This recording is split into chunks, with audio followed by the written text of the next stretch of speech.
Hello दोस्तों, स्वागत है आप सही के मेरे चैनल में।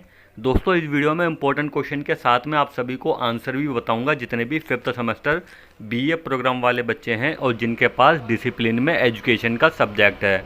तो ये सब्जेक्ट देख लो, जिस भी बच्चे के पास है education in A rural society, ये सब्जेक्ट जिस भी बच्चे के पास है इंपॉर्टेंट क्वेश्चन के साथ में आंसर भी देख लो। पिछली वीडियो मैंने एक बनाई थी जिसमें सिर्फ इंपॉर्टेंट क्वेश्चन बताए थे आप सभी को। इस वीडियो में आपको इंपॉर्टेंट क्वेश्चन के साथ में आंसर भी आपको प्रोवाइड करवाऊंगा, ठीक है। और दोस्तों, जिसमें से मैं आपको आंसर बताऊंगा, अगर वो पीडीएफ चाहिए आप सभी को तो आप लोग मेरे को इंस्टाग्राम पे फॉलो कर लेना, मैसेज कर देना, व्हाट्सअप के जरिए आपको इसकी पीडीएफ भी प्रोवाइड करवा दूंगा। तो जिस भी बच्चे को पीडीएफ चाहिए होगी इंस्टाग्राम पे फॉलो कर लेना, मैसेज कर देना, आपको इसकी पीडीएफ भी मिल जाएगी। तो जितने भी बच्चे हैं चैनल को जरूर सब्सक्राइब कर लेना दोस्तों। जब तक एसएल में रहोगे इसी तरह से आप सबकी हेल्प की जाएगी। कोई भी दिक्कत डाउट है आप मैसेज करके पूछ सकते हो इंस्टाग्राम पे। और वीडियो हेल्पफुल लगे लाइक करना और शेयर कर देना दोस्तों के साथ में। और टेलीग्राम लिंक को भी दोस्तों ज्वाइन कर लेना, वहाँ पे भी अपडेट देता रहता हूँ। तो देख लो दोस्तों कौन कौन से क्वेश्चन है और उनके आंसर भी साथ के साथ में देख लो। बस दोस्तों, चैनल को जरूर सब्सक्राइब कर लेना। जब तक एसएल में रहोगे हर एक हेल्प आपको की जाएगी, कोई भी दिक्कत डाउट है, ठीक है। तो चैनल को जरूर सब्सक्राइब कर लेना। तो अब देख लो दोस्तों कौन कौन से क्वेश्चन है जो आपके एग्जाम में पूछे जाएंगे और उनके आंसर भी देख लो साथ के साथ में। किसी को पीडीएफ चाहिए मैसेज कर देना इंस्टाग्राम पे, लिंक वीडियो के डिस्क्रिप्शन को मिल जाएगा जितने बच्चे हैं। तो पहला क्वेश्चन देखिए दोस्तों, पहला क्वेश्चन इंपॉर्टेंट है। तो इसमें देखिए क्या पूछा गया है, भारतीय संदर्भ में बहुलवाद और विविधता की व्याख्या कीजिए, ठीक है। तो इसका आंसर मैं आप सभी को दिखा देता हूँ। भारतीय संदर्भ में बहुलवाद और विविधता की व्याख्या कीजिए, इंपॉर्टेंट क्वेश्चन है, चाहे यूट्यूब से भी सर्च मार के इसे पढ़ लेना आप लोग, ठीक है। तो एक बार मैं आप सभी को दिखा देता हूँ। क्वेश्चन नंबर 6, पेज नंबर 12 पे इसका आंसर मिल जाएगा। दोस्तों ये रहा इसका आंसर, यहाँ से पढ़ना शुरू करना है आपको और देख लो कहाँ तक पढ़ना है। और एक चीज़ मैं आप सभी को क्लियर कर दूँ, जो क्वेश्चन की लैंग्वेज है वो अलग हो सकती है, ठीक है, बट उसका आंसर यही होगा। उसमें पूछा गया है बहुलवाद विविधता, तो आपका आंसर यही है, ठीक है। तो इसमें देख लीजिए क्वेश्चन क्या बोला गया है, भारतीय समाज में संस्कृति विविधता का अनुमाप एवं परिणाम स्पष्ट कीजिए, ठीक है। तो इस तरह से क्वेश्चन जो घुमा के पूछ सकते हैं, बहुलवाद और विविधता के ऊपर अगर आता है तो आप लोग ये लिख सकते हो, ठीक है। इसका ये आंसर है, ठीक है। तो आप लोग ये पढ़ लेना, कहाँ से कहाँ तक पढ़ना है वो देख लो। और इसका ये आप लोग लिख दोगे तो आंसर बिल्कुल सही है, ठीक है, कोई दिक्कत वाली बात नहीं है इसमें। तो देख लो कहाँ तक पढ़ना है आप सभी को। ये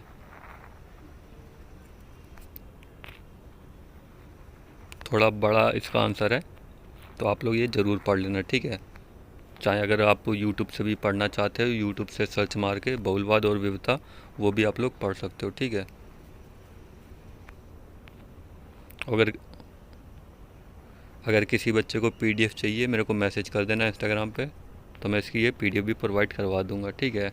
तो जिस भी बच्चे को चाहिए मैसेज कर देना, इंस्टाग्राम पे फॉलो कर लेना, लिंक वीडियो के डिस्क्रिप्शन को मिल जाएगा।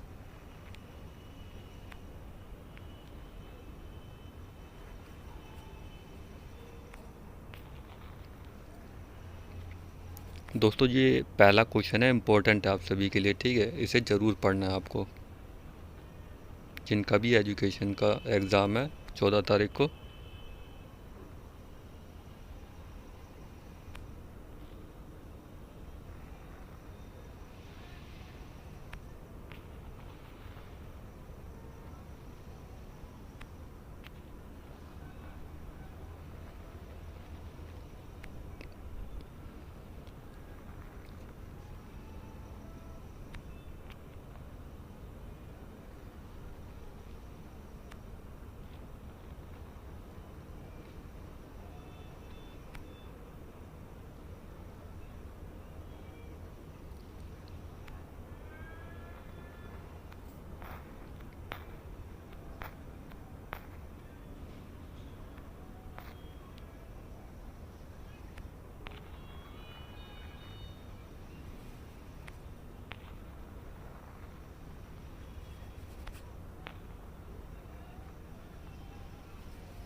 दोस्तों ये सारे पॉइंट आप लोग पढ़ लेना, ठीक है। तो ये यहाँ तक कंप्लीट हो गया आपका, पहले का जो क्वेश्चन का आंसर है यहाँ तक हो गया, आप लोग ये पढ़ लेना, सही है, ठीक है। अब वो दूसरा क्वेश्चन देख लेते हैं और उसका आंसर देख लेते हैं। तो दूसरा क्वेश्चन देखिए, दूसरे क्वेश्चन में क्या बोला गया है, इसका आंसर भी नीचे दे रखा है। तो दूसरे क्वेश्चन में देखिए क्या बोला गया है, सामाजिक बहिष्कार की अवधारणा की व्याख्या करें। सामाजिक बहिष्कार को कम करने हटाने के लिए कुछ कदमों पर चर्चा करें। तो नीचे इसका आंसर दे रखा है, ये भी ज़रूर पढ़ लेना आप लोग, ठीक है, सामाजिक बहिष्कार, ठीक है। तो आप लोग ये ज़रूर पढ़ लेना, इम्पोर्टेंट है ये दोस्तों। क्वेश्चन पेपर में पूछे गए हैं क्वेश्चन, वही मैं आप सभी को बता रहा हूँ।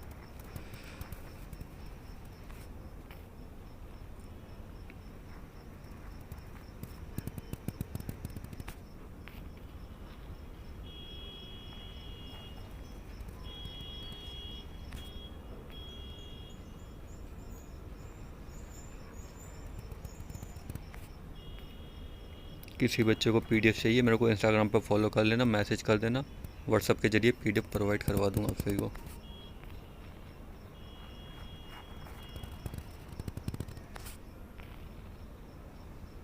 ठीक है, यहाँ तक पढ़ लेना। ये आपका दूसरा क्वेश्चन कंप्लीट हो गया। अब तीसरा क्वेश्चन देख लेते हैं। तीसरे क्वेश्चन में क्या बोला गया है। तीसरे क्वेश्चन में देखिए, भारत जैसे विकासशील देशों में सामाजिक गतिशीलता को बढ़ाने में प्रौद्योगिक और औद्योगिकरण कैसे योगदान करते हैं। ठीक है, तो आपको इसके ऊपर लिखना है, प्रौद्योगिक और औद्योगिकरण कैसे योगदान करते हैं। तो नीचे इसका आंसर दे रखा है साथ में ही, तो ये ज़रूर पढ़ लेना आप लोग, ठीक है।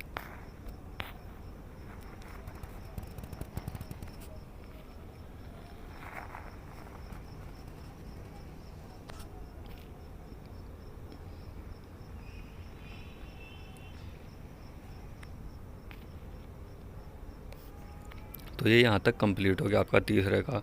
अब चौथा क्वेश्चन देख लीजिए और उसका आंसर भी दिखा देता हूँ फिर। तो चौथे क्वेश्चन में देखिए क्या बोला गया है, भारत के संदर्भ में शिक्षा के माध्यम के रूप में घरेलू भाषा के महत्व की चर्चा कीजिए। तो इसका आंसर मैं आप सभी को दिखा देता हूँ, ठीक है। घरेलू भाषा के महत्व की चर्चा कीजिए, भारत के संदर्भ में शिक्षा, ठीक है। तो इसके ऊपर आप सभी को आंसर लिखना है। तो इसका आंसर मैं आप सभी को दिखा देता हूँ, पेज नंबर 80 और 80 पे, ये पेज नंबर 80 पे, ठीक है। आपको मिल जाएगा प्रश्न नंबर 15 और 16 दोनों ही पढ़ने हैं आपको। तो ये रहा इसका आंसर, यहाँ से पढ़ना शुरू करना और देख लो कहाँ तक पढ़ना है, ठीक है। घरेलू भाषा के ऊपर पूछा गया है, तो यही इसका आंसर है। आप लोग यहाँ से पढ़ना शुरू कर देना और इसका यही आंसर आप लोग लिख सकते हो, ठीक है। तो देख लो कहाँ तक पढ़ना है।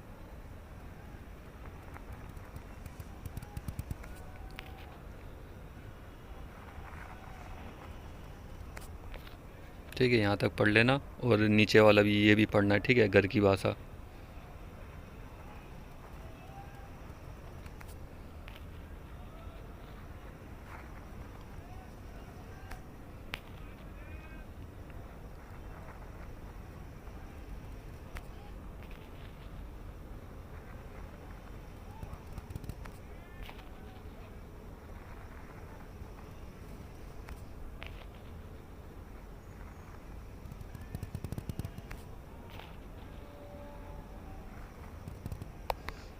तो ये आप लोग यहाँ तक पढ़ लेना, ठीक है। आपका ये कंप्लीट हो गया चौथे का आंसर।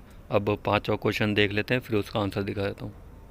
पांचवा क्वेश्चन देखिए, इसमें क्या बोला गया है, मोस्ट इम्पोर्टेंट क्वेश्चन है ये, 90% कन्फर्म है, क्वेश्चन पूछा जा सकता है, ठीक है। बहुभाषावाद द्वारा प्रस्तुत अवसर और चुनौतियाँ क्या हैं। तो इसका आंसर मैं आप सभी को दिखा देता हूँ, ठीक है। तो इसका आंसर देख लो, प्रश्न नंबर 11 पेज नंबर 74 और प्रश्न नंबर 13 पेज नंबर 76, ठीक है। इसका आंसर आपको मिल जाएगा। तो इसका आंसर मैं आप सभी को दिखा देता हूँ, इम्पोर्टेंट है, ज़रूर पढ़ना ही है, बहुभाषावाद वाला। तो ये रहा इसका आंसर, यहाँ से पढ़ना शुरू करना और देख लो कहाँ तक पढ़ना है। ये इम्पोर्टेंट क्वेश्चन है, इसे ज़रूर पढ़ें और थोड़ा ये बड़ा आंसर है, ठीक है। तो इसे आप लोग पढ़ें ज़रूर।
तो आप लोग ये पढ़ लेना, ठीक है।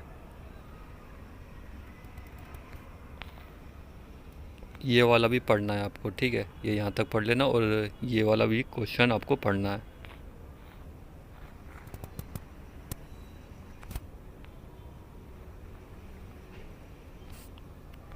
सॉरी, ये 12वां क्वेश्चन दे रखा है, 13वां क्वेश्चन पढ़ना है आपको, ठीक है, ये नहीं पढ़ना। 13वां क्वेश्चन दिखा देता हूँ, ये पढ़ना है आपको, ठीक है।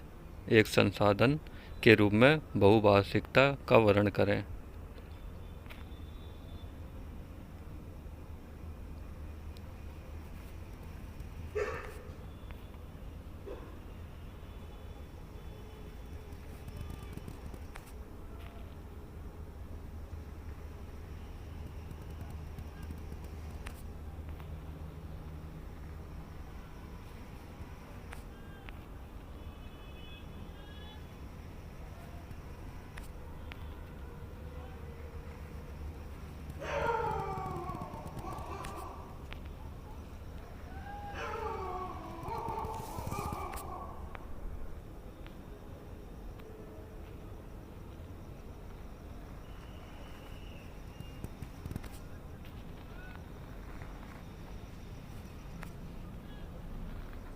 तो आपका ये कंप्लीट हो गया 5वें का, ठीक है। अब छठा क्वेश्चन देख लेते हैं, लास्ट आखिरी, फिर उसके बाद मैं बुक से कुछ इंपॉर्टेंट पॉइंट बता देता हूँ आपको, वो ज़रूर पढ़ लें। छठे क्वेश्चन में देखिए क्या बोला गया है, आपका आखिरी लास्ट क्वेश्चन है ये। समाज के आर्थिक रूप से कमज़ोर वर्ग की महिलाओं की स्थिति से जेंडर और वर्ग के अंतर संबंध को सबसे अच्छी तरह समझा जा सकता है। गरीब महिलाओं की स्थिति और जेंडर और वर्ग के अंतर संबंध का समालोचनात्मक विश्लेषण करें, ठीक है, समालोचनात्मक विश्लेषण करें। तो इसका आंसर मैं आप सभी को दिखा देता हूँ, ठीक है। तो थोड़ा सा आंसर इसका पेज नंबर 127 पे दे रखा है और नीचे भी दे रखा है।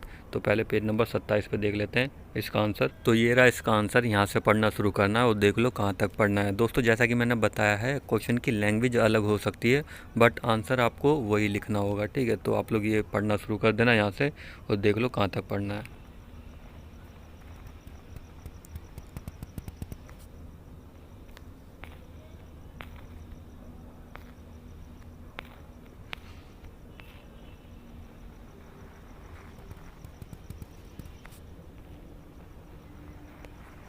अगर आपको पीडीएफ चाहिए होगी मैसेज कर देना मेरे को इंस्टाग्राम पे, फॉलो कर लेना, लिंक वीडियो को डिस्क्रिप्शन आप सभी को मिल जाएगा।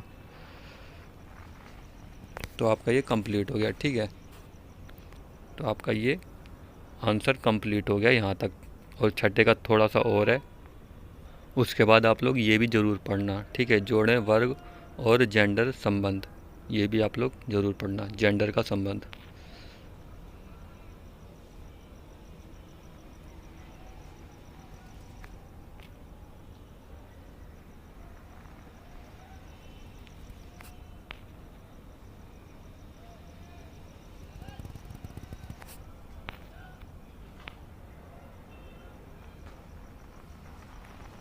तो आप लोग ये पढ़ लेना, आपके ये 6 क्वेश्चन कंप्लीट हो गए हैं। अब मैं बुक में से कुछ इंपॉर्टेंट पॉइंट दिखा देता हूँ, उनके ऊपर भी आप लोग स्टडी जरूर कर लेना, जो मैं आपको बता रहा हूँ, ठीक है। ये 6 क्वेश्चन इंपॉर्टेंट हो गए आप सभी के लिए, इनके ऊपर स्टडी जरूर कर लेना।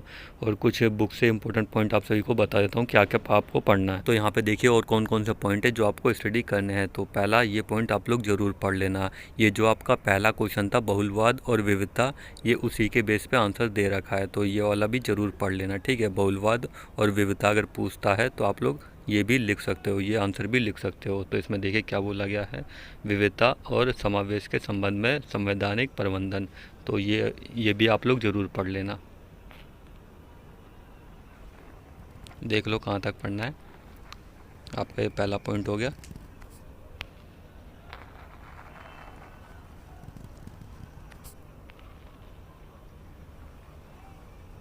मानव अधिकार भी पढ़ लेना।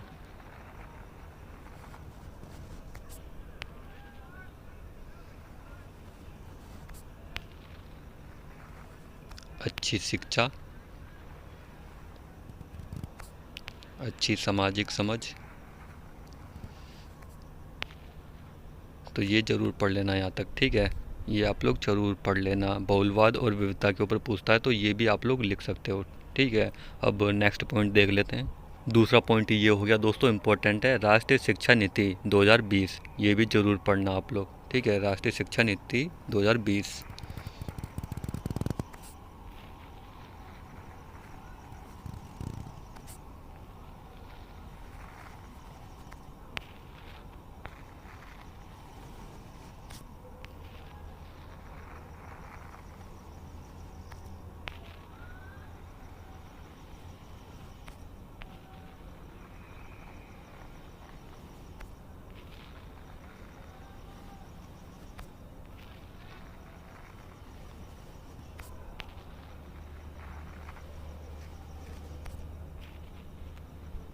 तो ये यहाँ तक पढ़ लेना, आपका ये कंप्लीट हो गया। ठीक है, दूसरा पॉइंट, अब तीसरा पॉइंट देख लेते हैं। तो तीसरा पॉइंट देखिए दोस्तों, ये भी आप लोग ज़रूर पढ़ना, सामाजिक असमानताएं और भारतीय संदर्भ, ये भी ज़रूर पढ़ना आप लोग।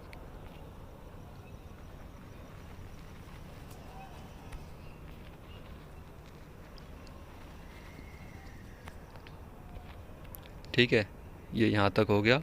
अब नीचे का पॉइंट देखिए दोस्तों, इसमें क्या बोला गया है, सामाजिक बहिष्करण क्या है, ये भी ज़रूर पढ़ना है आप लोगों को।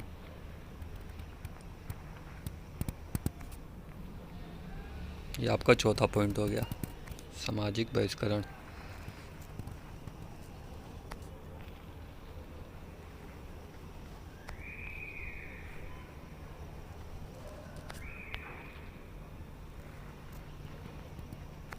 ठीक है, यहाँ तक पढ़ लेना आप लोग। अब एक पॉइंट ये देखिए दोस्तों, ये भी आपको ज़रूर पढ़ना है, सामाजिक बहिष्कार को कम करने में शिक्षा की भूमिका, इम्पोर्टेंट है ये आप सभी के लिए, तो ये ज़रूर पढ़ना आप लोग।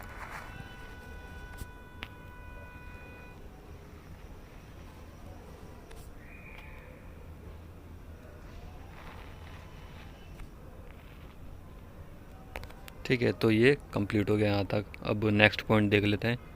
एक पॉइंट दोस्तों ये वाला भी ज़रूर पढ़ना, शिक्षा और सामाजिक गतिशीलता। ठीक है, ये भी इम्पोर्टेंट है, ये भी आपको ज़रूर पढ़ना है।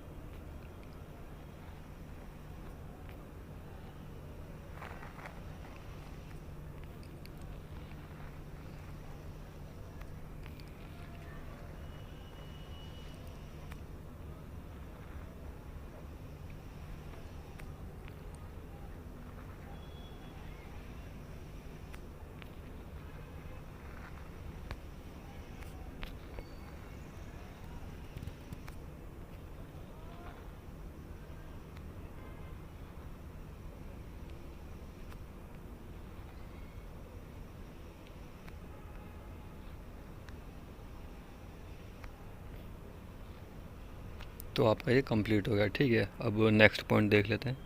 एक ये पॉइंट देखिए इम्पोर्टेंट है, भारतीय संदर्भ में घर की भाषा और स्कूल की भाषा। दोस्तों एक क्वेश्चन मैंने अभी दिखाया था घरेलू भाषा का, वही आपको लिखना होगा। ठीक है, ये आंसर भी लिख सकते हो और जो मैंने उसमें बताया वो आंसर भी आप लोग लिख सकते हो। ठीक है, दोनों ही सेम है।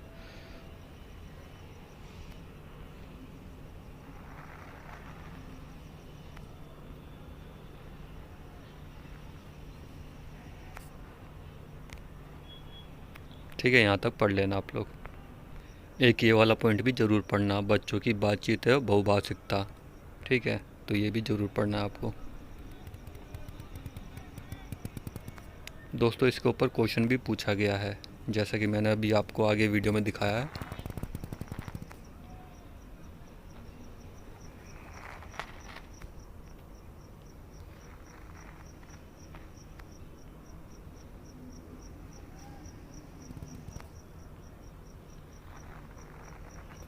तो ये यहाँ तक पढ़ लेना। अब नेक्स्ट पॉइंट देख लेते हैं। एक ये इम्पोर्टेंट पॉइंट है, भारत के संविधान में भाषाई प्रबंधन।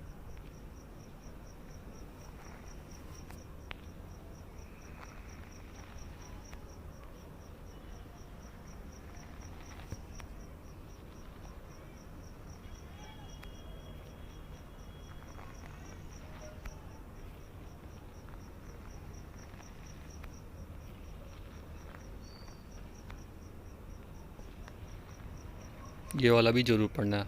ठीक है, भारतीय संदर्भ में मातृभाषा, वैसे इसका मैंने बता दिया आप सभी को।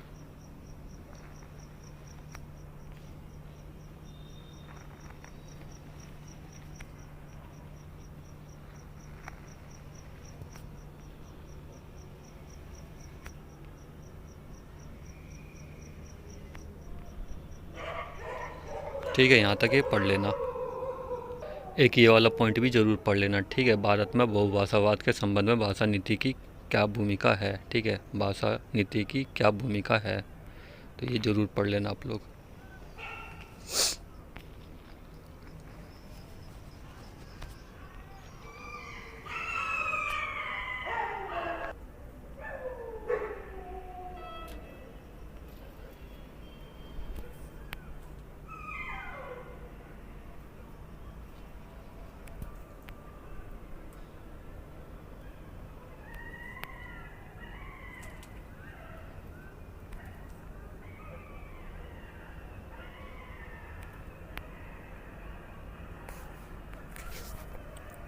तो ये यहाँ तक आप लोग पढ़ लेना, ठीक है। एक ये वाला पॉइंट ज़रूर पढ़ लेना, लिंग और जेंडर के बारे में पूछता है, कुछ भी पूछता है तो आप लोग ये ज़रूर लिख देना, ठीक है। अगर कुछ भी पूछ लेता है लिंग और जेंडर का अर्थ।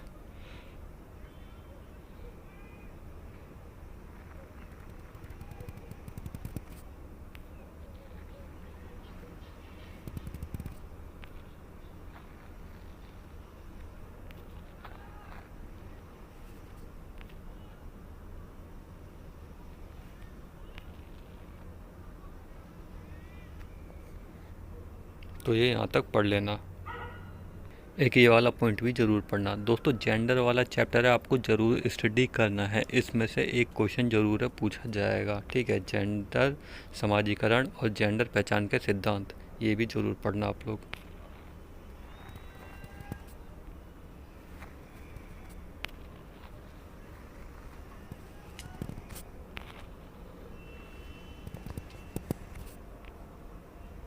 तो आपका ये कंप्लीट हो गया, ठीक है। एक ये वाला पॉइंट भी ज़रूर पढ़ना, जेंडर, वर्ग, जाति और धर्म का अंतर संबंध, ठीक है। तो ये नेक्स्ट चैप्टर में दे रखा है।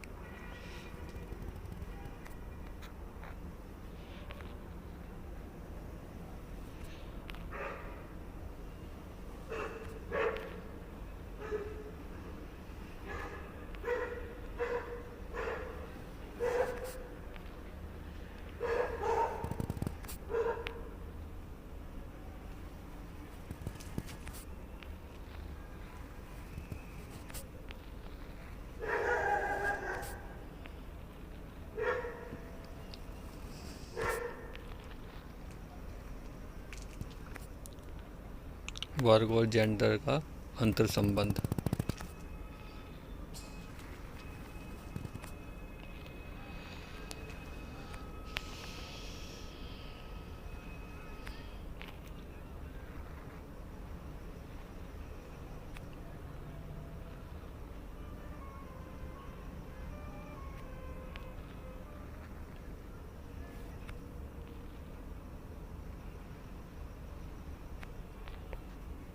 तो ये यहाँ तक ज़रूर पढ़ लेना आप लोग, ठीक है।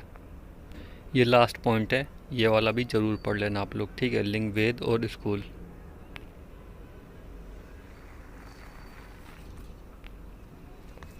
तो बस यहाँ तक पढ़ लेना है। आपने इतना पढ़ लिया दोस्तों, अच्छे खासे पासिंग मार्क्स आ जाएंगे आप सभी के, ठीक है। इतना मैं कंफर्म कह रहा हूँ सभी।